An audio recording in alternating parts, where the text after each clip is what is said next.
A todos, meu nome é Adolfo Bergamini, eu agradeço o convite que me foi feito pela Abast, pelo Rally, para participar dessa sétima jornada. Fico muito feliz, mas infelizmente não posso estar com vocês ao vivo, então por isso vai essa apresentação gravada. O tema que me foi confiado a dizer no dia de hoje diz respeito aos bundles digitais. Nome engraçado, nome diferente. Bundle quer dizer pacote. Então são os pacotes digitais, né? São as contratações de múltiplos itens em um único contrato. E aí a questão que fica é como é a tributação que recai sobre essa contratação múltipla, né, de itens em um único contrato. Os bundles vêm antes dos bundles digitais. Eles já existem no nosso dia a dia e já passaram pelo crivo, por exemplo, do Tribunal de Impostos e Taxas, quando eu estou juiz lá há alguns anos. Eu trago aqui para vocês alguns exemplos dos bundles não digitais, para a gente entender como que funcionou o julgamento do TIT nessas situações e como que a gente pode encarar os bundles digitais.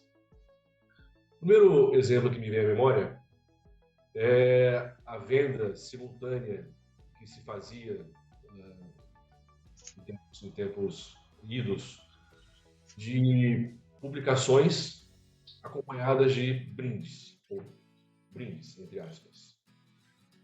Me lembro que quando presidia a segunda Câmara Julgadora, nos idos de 2014, um desses casos foi a julgamento na Câmara, e nós julgamos se havia ou não ICMS na comercialização de livro de receitas culinárias, acompanhadas de Tupperwares,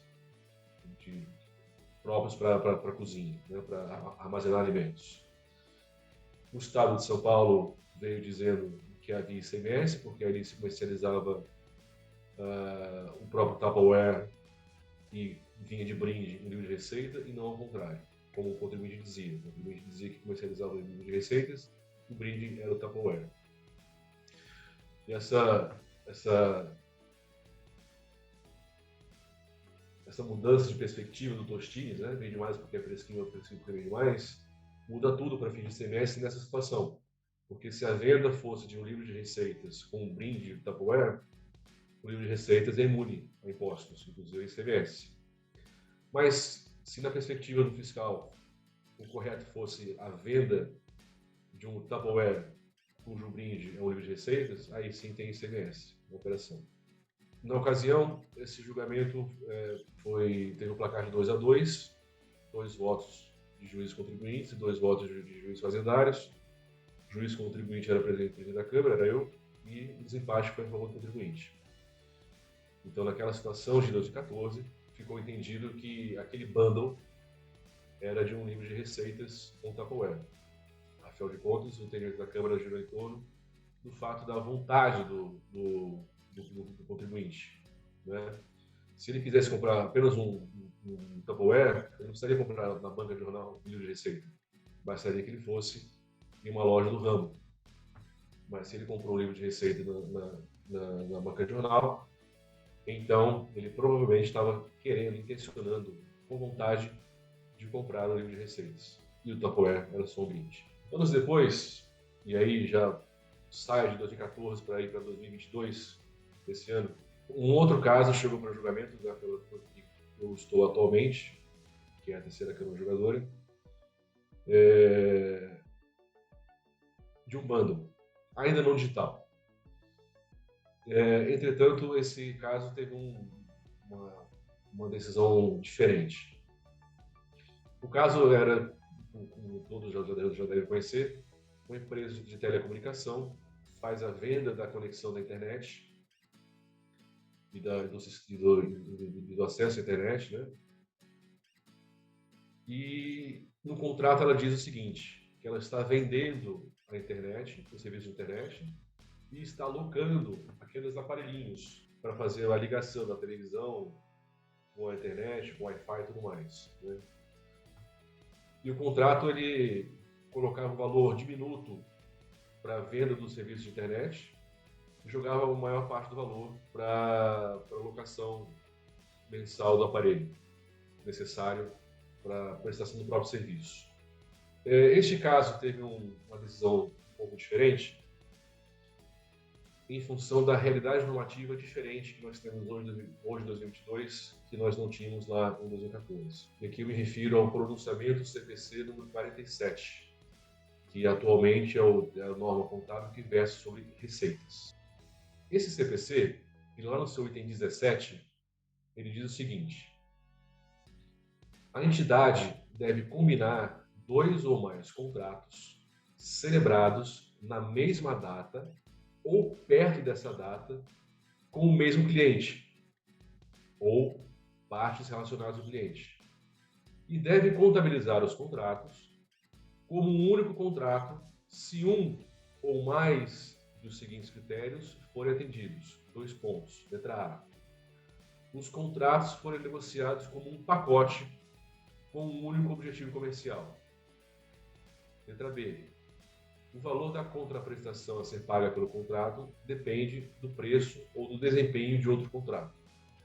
Então, nesse caso em que a empresa de telecomunicação vendia mensalmente serviços de internet e locava mensalmente o aparelhinho, eu fui relator desse caso, e eu entendi que se aplicava inteiramente o CPC 47, em especial o 117. Quando a empresa de telecomunicação faz a locação combinada com a venda de internet e esses dois acordos de montagem têm um único objetivo comercial, nós estamos diante de um único contrato com força do CPC 47 no seu item 17. E a acusação fiscal era a falta de pagamento de ICMS na prestação de serviços de telecomunicação, tendo em vista a migração de valores feitos da internet para a alocação mensal. Nesse caso, eu entendi que se aplicava o CPC 47 e entendi que era um único contrato, e meu voto foi pela incidência de ICMS sobre essa avença. O que foi acompanhado pelos demais jogadores da Câmara foi 4-0 a favor do fisco. O CPC 47 ele tem lá suas implicações. Dirão alguns, já no decorrer da minha fala. Mas, Adolfo, o CPC 47 eu li que ele não está em vigor, porque o artigo 58 da Lei 12.973/14, nos seus dizeres, diz que as novas normas contábeis editadas a partir da edição daquela lei, 12.973/14, não geram efeitos para tributos federais e seriam regulamentados pela Instituição Normativa da Receita Federal. E a Receita tem uma IN dizendo vários itens do CPC 47 que não estão valendo. É verdade que existe essa disposição no artigo 58 da Lei 12.973/14, mas não é verdade que esse artigo 58 se refere expressamente a tributos federais. O ICMS, portanto, não está abrangido no artigo 58, de modo que eventuais normas contábeis impactam a interpretação do ICMS, inclusive o CPC 47.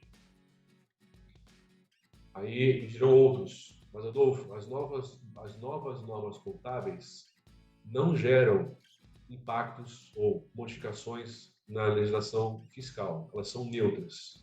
Em resposta a essa reflexão, eu digo que, na minha visão, as novas normas contábeis induzem sim a impactos na legislação fiscal, na sua interpretação. Tanto é verdade que, em 2009, nós tivemos a Lei 11.941/2009, que estabeleceu, entre outras disposições, o regime tributário de transição, o RTT, onde retirou os efeitos fiscais das novas normas contábeis para, então, fazer os ajustes lá do FPONT de acordo com as antigas normas fiscais. Então, se for necessário que viesse uma lei 11.941 para dispor sobre esses ajustes e anular o efeito fiscal das novas normas contábeis, é porque existia e existe os referidos impactos.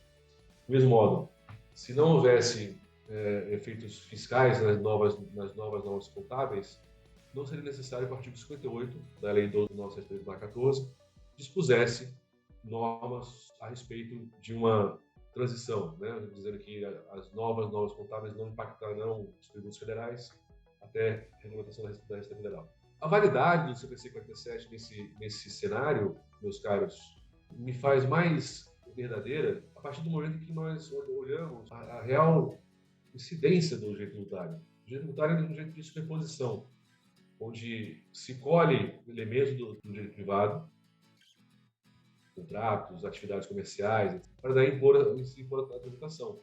Na verdade, o CPC 47 e o CC 817 nada mais é do que um corolário do princípio da substância sobre a forma. Né?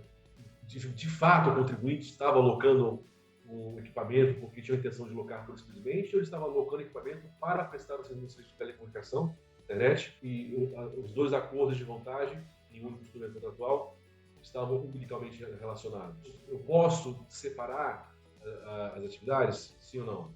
Naquela ocasião, me pareceu que não. Então, baseado nesses preceitos todos que coloquei a vocês, e da necessária combinação de contratos impostos pelo CPC 47, me pareceu que esse bundle colocado pela empresa de telecomunicação deveria ser tributado pelo ICMS, na sua modalidade de comunicação. As relações contratuais e a sociedade como um todo evoluem mais rapidamente do que o direito. O direito está travado em propostas de projetos de lei, projetos de emenda constitucional, enfim, né, todo e qualquer tipo de modificação legislativa tem o seu tempo. E o tempo da modificação legislativa não é o tempo da sociedade, que é mais rápido. Temos, então, atividades e contratos que, de algum modo, podem escapar à regulação do direito. E aí me refiro aos bundles digitais, né? Ou no mundo digital.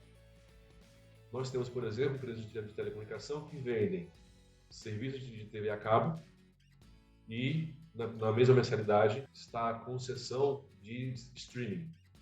Como solucionar essa dicotomia, esse problema, essa atividade contratual sobre a incidência tributária, onde streaming está lá, no, salvo engano, 1.09 da serviço de ISS e TV a cabo é tributado pelo ICMS. Bem, me parece que esse é um problema que deve ser solucionado pela legislação, e enquanto essa solução não existe, é um problema que deve ser solucionado pela parte interessada. No contrato, deve haver menção bem clara de preços relacionados ao streaming e preços relacionados ao ICMS.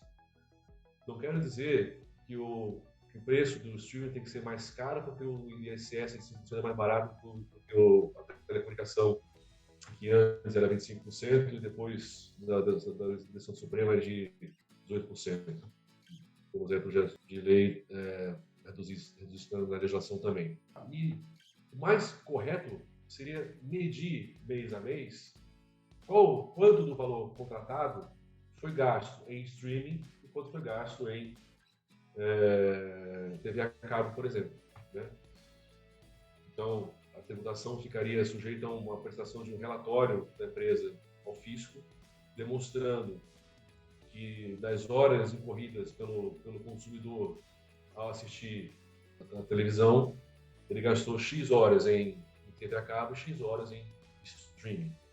Me parece que essa seria a melhor alternativa, até em respeito ao propósito negocial, à substância sobre a forma. Né? Então, eu estou dando substância numérica de atividade para o streaming e para a TV a cabo. Se nós não tivermos essa diferenciação em relatórios, essa demonstração gerencial, certamente o fisco vai arbitrar. E ele tem um excelente instrumento para arbitrar, que é o CPC 47 do 817, comentado agora há pouco. Outros bundles digitais. Apple One, a gente contrata com o Apple One, ele dá streaming de música, ele dá streaming de filme, ele dá acesso a certos jogos, ele dá acesso a certos filmes. Mais uma vez, uma contratação única que gera diferentes efeitos tributários.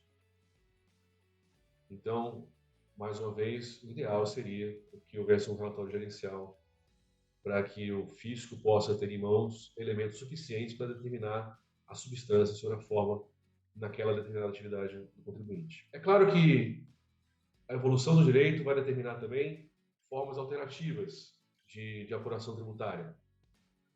Enquanto isso não nos é dado pelo Legislativo, temos que ter o cuidado para documentar as atividades de forma mais serena possível, sem abusos, para que o contribuinte não venha a ser chamado a responder por um tributo indevido.